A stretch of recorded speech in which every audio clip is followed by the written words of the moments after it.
Hello అండి. Welcome to TNT designing works. అందరూ ఎలా ఉన్నారు? నేనైతే చాలా బావున్నానండి. ఈరోజు వీడియోలో ఫ్యాబ్రిక్ బ్యాంగిల్స్‌ని ఎలా చేస్తున్నానో చూపిస్తున్నానండి. మగ్గం బ్యాంగిల్స్ అయినా, ఫ్యాబ్రిక్ బ్యాంగిల్స్ అయినా ఒక్కో రకమైన క్లాత్‌కి మేకింగ్ ఒక్కోలా ఉంటుందండి. అన్నిటికి ఒకేలాంటి మేకింగ్ సెట్ అవ్వదు. ఫర్ సపోజ్ నేనిక్కడ కొంచెం నెట్ టైప్‌లో ఉండే క్లాత్‌ని తీసుకున్నాను. ఈ టైప్ ఆఫ్ క్లాత్‌కి లోపలి పక్క థ్రెడ్‌తో కుట్టడం సెట్ కాదండి. ఈజీగా చినిగిపోతుంది. అందుకే ఇప్పుడు నేను చూపించే ప్రొసీజర్‌లో చేసుకుంటే ఈజీగా ఉంటుంది. ప్రొసీజర్‌లోకి వెళ్ళిపోదాం. ఈ క్లాత్ కస్టమర్ సెండ్ చేశారండి. ఇక్కడ ఫ్యాబ్రిక్ గ్లూతో పాటు B7000 గ్లూ కూడా తీసుకున్నాను. బ్యాంగిల్స్ ఇలా 2 కట్‌వి 4 బ్యాంగిల్స్ అండ్ 4 కట్‌వి 8 బ్యాంగిల్స్ అయితే యూజ్ చేస్తున్నాను. అండ్ సిజర్స్ కూడా. కస్టమర్స్ ఇలా సెట్‌గా చేయమని అడిగారండి. ఈ క్లాత్‌లో ఈ డిజైన్ పార్ట్‌ని ఎడ్జ్ బ్యాంగిల్స్‌కి వేయమన్నారు. అలాగే మిడిల్‌లో ఉన్న ప్లెయిన్ క్లాత్‌ని 4 కట్ బ్యాంగిల్స్‌కి యూజ్ చేయమన్నారు. ఫస్ట్ అయితే 2 కట్ బ్యాంగిల్స్‌కి లెంత్ బేస్ చేసుకొని క్లాత్‌ని కట్ చేసుకోవాలండి. ఈ లెంత్ బ్యాంగిల్ చుట్టూ ఉన్న లెంత్ ఎంతైతే ఉంటుందో దానికంటే హాఫ్ సెంటీమీటర్ ఎక్స్‌ట్రా క్లాత్‌ని తీసుకోవాలి.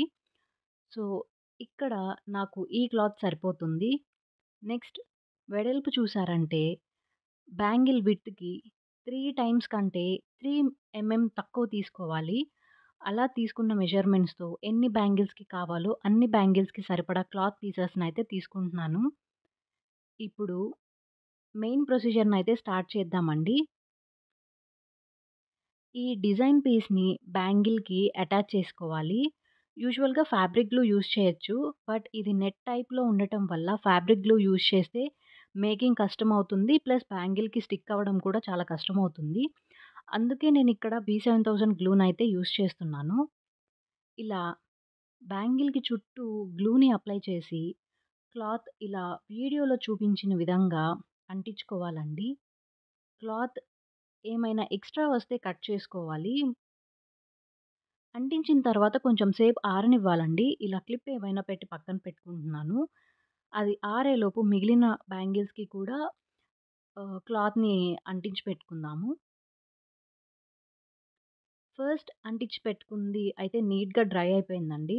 సైడ్ పార్ట్ ఎక్కువ క్లాత్ ఉంది అనిపిస్తే కట్ చేసి పెట్టుకొని, ఇలా వీడియోలో చూపించినట్టుగా సైడ్స్ ఇలా అక్కడక్కడ కట్ చేసుకోవాలండి. ఎవ్రీ 1 ఇంచ్ ఆర్ హాఫ్ ఇంచ్‌కి అలా కట్ చేసుకున్నా పర్వాలేదు. ఇలా కట్ చేసి లోపలి పక్కకు అంటించడం వల్ల క్లాత్ ముడతలు రాకుండా ఉంటుందండి. బ్యాంగిల్ లోపలి వైపు ఏ సైడ్ క్లాత్ అయితే అంటిస్తున్నామో ఆ సైడ్ B7000 గ్లూని వేసుకోవాలి. 1 మినిట్ అలా వదిలేసి ఆ తర్వాత అంటించుకోవడం స్టార్ట్ చేయాలండి. లేదంటే సరిగా అంటుకోదు. ఇప్పుడు ఇలా వీడియోలో చూపిస్తున్న విధంగా ఫింగర్‌ని యూజ్ చేసి ఒక్కొక్కటిగా అంటించుకుంటూ, మరో ఫింగర్‌ని యూజ్ చేసి అంటించిన దాన్ని గట్టిగా ప్రెస్ చేస్తున్నట్టుగా చేస్తూ, బ్యాంగిల్‌కి ఒక సైడ్‌న మొత్తం అంటించుకోవాలండి. పక్కన ఒక క్లాత్ తడిపి పెట్టుకొని మధ్య మధ్యలో హ్యాండ్స్ తుడుచుకుంటూ అంటించుకోవడం బెటర్ అండి.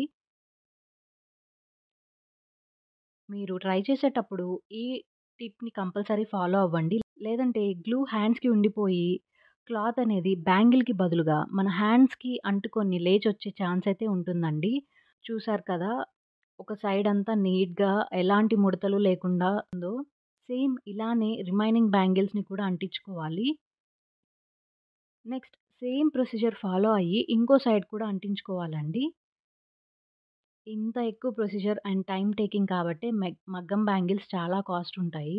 నన్ను పర్సనల్‌గా అడిగితే నాకు ఫ్యాబ్రిక్ ఆర్ మగ్గం బ్యాంగిల్స్ కంటే థ్రెడ్ బ్యాంగిల్సే ఎక్కువ ఇష్టమండి. అండ్ ఇలానే మిగిలిన బ్యాంగిల్స్‌కి కూడా అంటించుకోవాలి బోత్ సైడ్స్.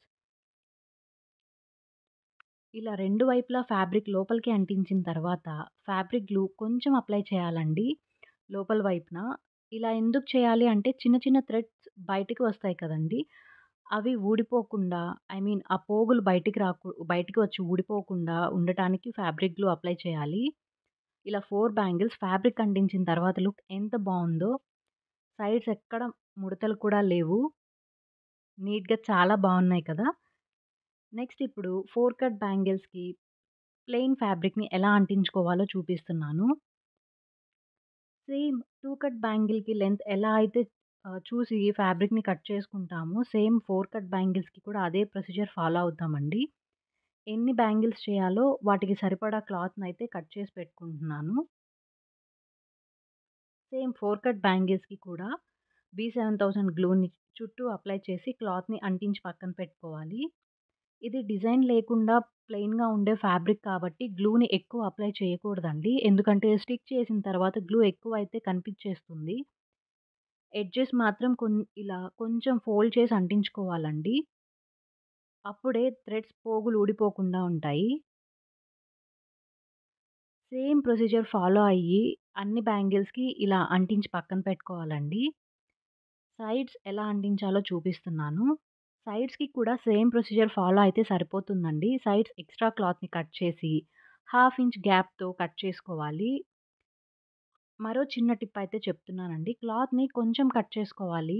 అంటే క్లాత్ పైభాగం ఎండ్ అయ్యే దగ్గర బ్యాంగిల్ పైభాగం ఎండ్ అయ్యే దగ్గర నుండి 2 గ్యాప్ ఇచ్చి కట్ చేసుకోండి. లేదంటే పోగులు విడిపోయి కనిపిస్తుంటాయి. ఇలా కట్ చేసుకున్న సైడ్స్‌ని B7000 గ్లూ అప్లై చేసి అంటించి పక్కన పెట్టాలి. 5 మినిట్స్ 5 మినిట్స్ ఆరనిస్తే సరిపోతుందండి. ఎక్కువ టైం అవసరం లేదు.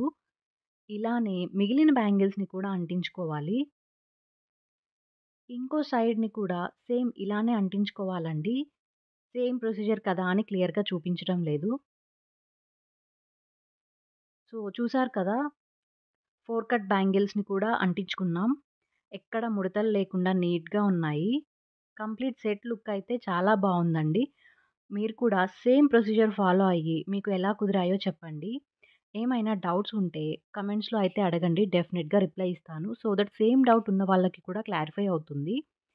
ఇంకేదైనా మేకింగ్ వీడియోస్ కావాలి అంటే అడగండి. డెఫినిట్‌గా చేస్తాను. ప్రొసీజర్ అండ్ టిప్స్ ఎలా ఉన్నాయో చెప్పడం మర్చిపోవద్దు.